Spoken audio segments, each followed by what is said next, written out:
and welcome to today's show. I'm your host, Jonathan Clyde, owner of the Clyde Design Group, Fine Custom Cabinetry, where we design and manufacture out of the city of Oakland, California. And I'm also a real estate agent and have that background as well as a musical background as a conductor of orchestras around the world. But tonight, as I do occasionally, I'll be your host for this wonderful, wonderful event. And I plan to ask my guests this evening several questions, and I've got to tell you, the answers, or even one answer to these questions, may profoundly affect you. So keep listening, keep watching. And actually, I'd like to share with you the last question that I'm planning to ask my wonderful guests this evening. And I'm going to read it to you because I wrote them down carefully. And this question is, how do you think clearly about almost anything to determine the best action or course of action to execute in any situation? So, without further ado, so that we can draw upon the wisdom and the experience of my guest, it is my great, great pleasure to introduce my wonderful friend, Michael Killen. And Michael founded the international market and industry research firm Killen and Associates, Inc., before he was 30. And I think he actually ran that company for almost as many years. In addition to that, at a very early age, he also became and still is a wonderful, wonderful host of both television and radio. Michael Killen, welcome. Thank you for the fine introduction. And you certainly have a good question there. I'm going to start thinking about it right now. Think about it. It was for you. But let me ask you a question to begin our conversation. Because you led an organization, you're involved in the arts and business and corporations, you know leaders. Yeah. What is the most important thing to know about leadership? Who you are. Who you are. Yes, because every decision you want to make, you are reflecting on your background, your education, your environment, who you're married to. It is who you are, which is the most important aspect of leadership. So as far as who you are, talk to me about, from your experience, what makes a great leader? I'd say a great leader needs vision. And it's a person who is constantly looking out into the marketplace, into the world, into the team that supports him or her. You have to have vision to lead, because vision is in the future, okay? And you also have to know where you are, where the organization is. You also have to have vision with respect to anticipating how markets and situations are going to change. And again, what market are you in now? What resources do you have? So it's a lot about vision. So visionaries are? Our leaders. Our leaders, right. And they have to have a personality, again, to really know who they are. So within that context, Michael, what might be the most important decision that that person might ever have to make? Now, in that context, now you put it in the business world, but let me just say in life, the most important decision, in my opinion, is who you marry. I mean, that is the most important partnership. If you get it right, you have a partner who can help you for the rest of his or her life and your life. And if you don't have a good partner, you have problems, and sooner or later you may have to invest the time to sever that partnership. So I believe the most important decision anyone can make is who they marry. Interesting.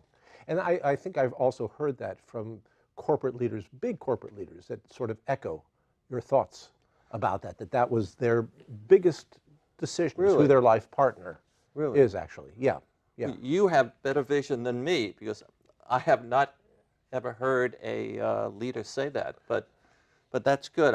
I'm not the font of original thought. But you certainly have the wisdom.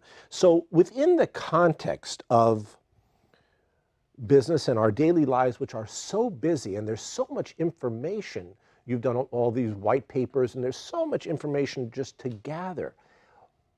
How would you tell people, or what would you say to people that could help them learn the information in less time? Okay, now this comes from my own experience as a student and as a worker also. I, very early in life, basically after high school and after, at best, a year or two in a junior college, and I set out to be successful and have a lot of adventures. And I took an approach of taking a job and staying on that job until I mastered the essence of it, until I started to repeat the work, and I stopped learning, and I started to feel comfortable with all the people working around me. And I immediately took another job and kept doing that, constantly putting myself in an environment where I had to learn quickly. I had to sort out the confusion that I found myself in. And I once read something what Descartes said: if you define your terms clearly, you will eliminate half of your confusion. So that's one part. It's the confusion goes away if you master the terms, if you get the definitions, and you understand them. And it's good to try that to see how it really works. But then I said to myself, what about the other half of the confusion? How do you learn and understand what's going on so that the rest of the confusion disappears? I don't know how I came up with this, but I came up with the notion, the idea, if you can put whatever you're thinking about in a higher context, in a context that has meaning, much of the rest of that half of confusion goes away. And I'd like to give you an example. You could study ants your entire life and learn a lot about them. But until you think of ants as part of a larger grouping, bugs, okay? Once you can see something in that higher context, you suddenly have new knowledge about the ant. And later on, as I further thought about these ideas, I said to myself, if I could put, now we have a lot of camera people here, working here, and others. If I could understand what is in the context of that camera person's mind, what is in this person's mind, or anyone else, if I can see the ant or whatever in the context of how other people see it, I really get rid of a lot of confusion, and I gain a tremendous amount of insight. And since you've talked about things in your mind, talk with us a little bit about your mindset for success and how that affects you and your pathway. For me, success has always been two things. One, adventures. I feel we're here for some number of years, and the more adventures we can have, the greater our experience in life. And related to that, the more professions and jobs I can have. Every time I have a new profession, it's like a new life, okay? So that's one aspect of it. And the other aspect that I've always tried to keep my mind on is my own financial future.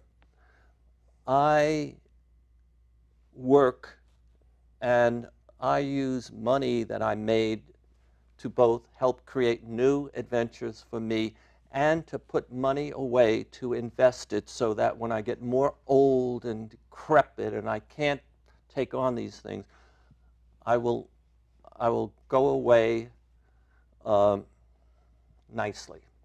So for people that are having these adventures and want to advance in these adventures, if let's say they're in the corporate world, how do they advance at a more rapid rate? Or if they're not in the corporate world, in any track of life, how do you advance quicker?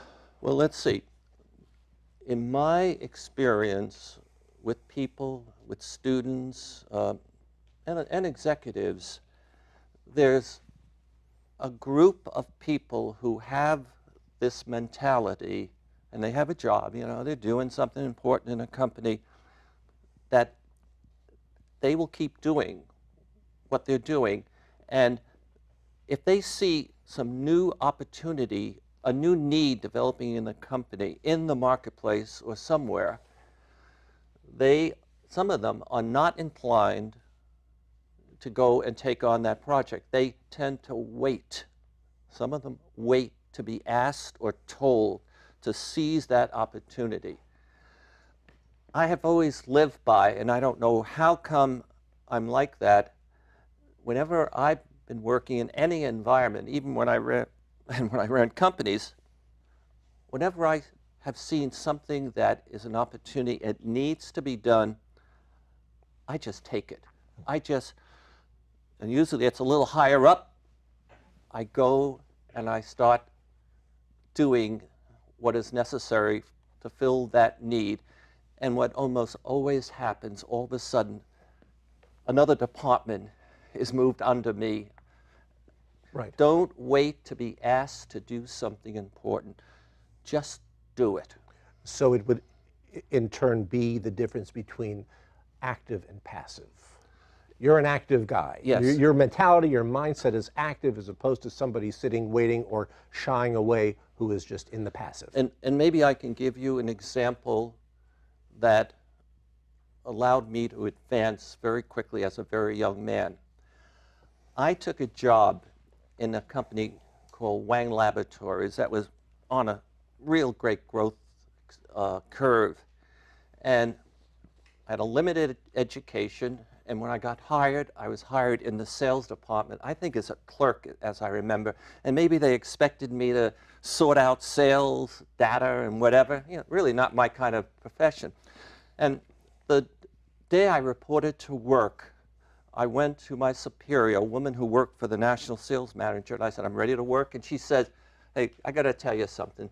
You are so green. Anyone coming in here is so green. We are so busy. We're going to keep paying you. But until we put you in a training program for about 2 weeks, and that'll occur in about 2 weeks, get lost. We'll keep paying you. You go, say, out of our hair. And 2 weeks passed. I got ready to go into the 2-week training program, and they postponed it again because the training director was stuck somewhere, I think, in Egypt. And meanwhile, they were hiring more salespersons who had to go through this program. And so I continued to study the company, the people, and try to learn as much as I could, learn how the computer worked a little bit. And I get ready to go again. And again, they say he's now somewhere in Kuwait or somewhere. And I could tell they're upset. So now I'm a new person in this company. And what I decided to do, I designed a training program for 2 weeks to train the salespeople. And I used my empathy or my understanding of what would I need. I had never sold anything in my life, and I had never worked in education either. I designed a 2-week training program. I put times down, topics down, and I identified people in the company who could do this. And on a Monday morning, I gave it to the national sales manager as he was walking down to meet with the chairman of the company. Make a long story short, a few days later, I was put in charge of the national education department for salespeople. That's terrific. I became the director of sales training within 6 weeks after I started the company. That's terrific. So again, another example of being very active and in that sense. So within that environment, or I guess any environment, whether it's people or corporations, what does your wisdom tell you about how you get a corporation or how you get people to do what you'd like them to do? Okay, I'll give you an example of, well, this wouldn't be,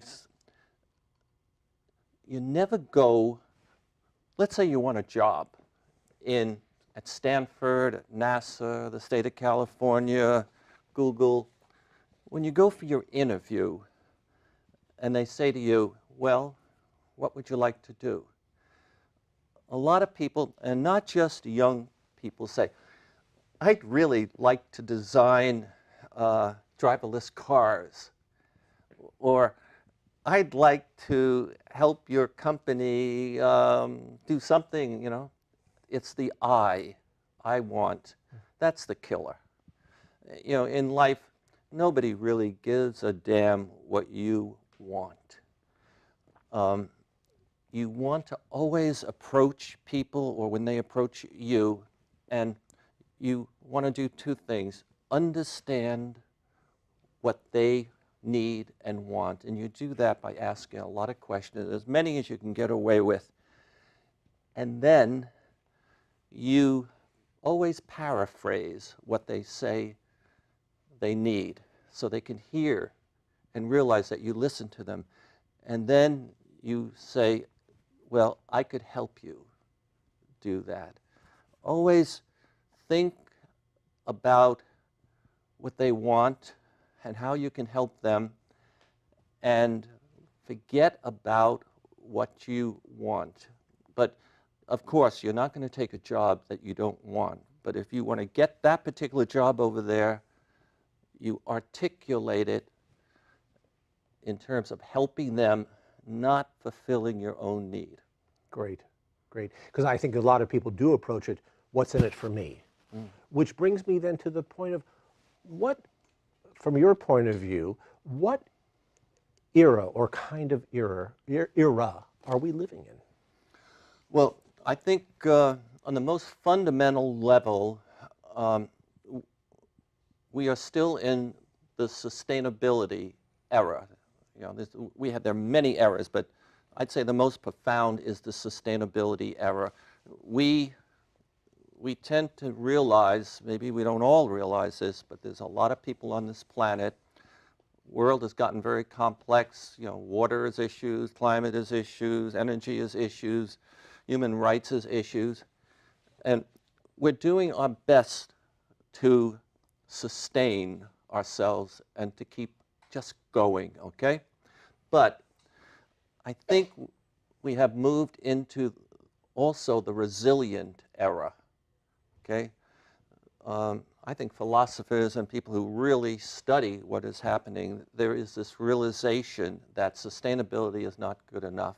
You know, we have these big, big storms, and I think if we were to list all the storms that are hitting us, Irma is about to hit us, and that's going to cost us millions, billions of dollars. There are things like that happening, and resilient era is preparing for the hits and to be able to spring back from them. But then we can also say we're in the social media era, we're in the driverless car era, we're in the era where we're starting to make the transition from fossil dirty fuels to clean fuels. We're in a lot of different eras right now. Right. No, that's interesting. So from your point of view, since there's so much going on, and I know how many messages that you deliver, what in your mind do you think is more important as we sit here today? Let's say if the choice were dreamers or, I don't know, climate change, what would your take on that be? Well, what's important is from the perspective of people. Like for dreamers, right now the most important thing on all of their minds is DACA, whether or not the Congress or other forces are going to act and make sure the 800,000 wonderful human beings are allowed to stay and prosper in this great country. And also, from the liberals' point of view, the liberals of this country loves the dreamers and does not want anything adverse to happen to them. So depending on who you are, the dreamers are extremely important. Now, also to many of the liberals and people with a very good education, especially a science education, they look at the threat of climate change and they see hundreds and hundreds and hundreds of millions of people living in a more difficult world. Okay, so what's more important is, I think, who you are, where you are. Mm-hmm. I tend to, as I think you know, I have great concern about the dreamers. I put myself in their shoes. I remember how difficult it was for me to get an education and to get a job and to prosper. I think in my life I didn't identify a mentor, an adult who helped me go forward until I was about 20-something years. So I identify with the dreamers. They don't need this mess, this threat. And then, as you know, I care very much about the growth of greenhouse gases, and I try to do my best. And the way I do my best as a talk show host, television talk show host, and as a radio talk show host, I keep inviting the scientists, the government officials, the people in corporations who have the insight of what this threat of greenhouse gases means to us. Great. Well, this is such an interesting conversation, and we're sort of getting toward the end now. But you had mentioned mentors, which are teachers, which then bring me to a question I'm just very curious about. How did you get involved in Stanford University? How did I get involved with Stanford University? In a way, I don't know.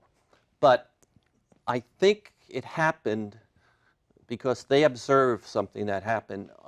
NASA, when I started to paint, very early on, NASA came to me and said they were building the most energy efficient building in the world, or the nation, and called sustainability. And would I make a painting that would help bring attention to their good plan of building such a building and to the people who were going to, and the work they were going to do in this building.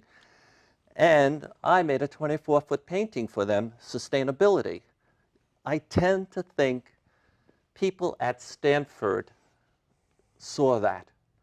I'm not exactly sure how they did it, but shortly after I made that painting, I was invited to put that painting in the lobby of a very lovely building, the Arriaga Alumni Conference Center, right in the lobby, 24 feet, for their first Silicon Valley Energy Summit. Mm-hmm. So that started my relationship with Stanford. And then the next year, they said, oh, you just painted Resilience of America. And they put it in their lobby. And then they asked me, what do you have for the next year? Every single Silicon Valley Energy Summit at Stanford has been my work. And then they came to me relatively recently and said, Michael, you're a talk show host. How would you like to be a talk show host on our radio station, KZSU, Stanford Radio 90.1 FM? And, you know, I don't turn down opportunities. Sure. And at first I thought, well, maybe being a radio host would be, you know, leverage my experience as a talk show host, having made, I don't know, 600 shows.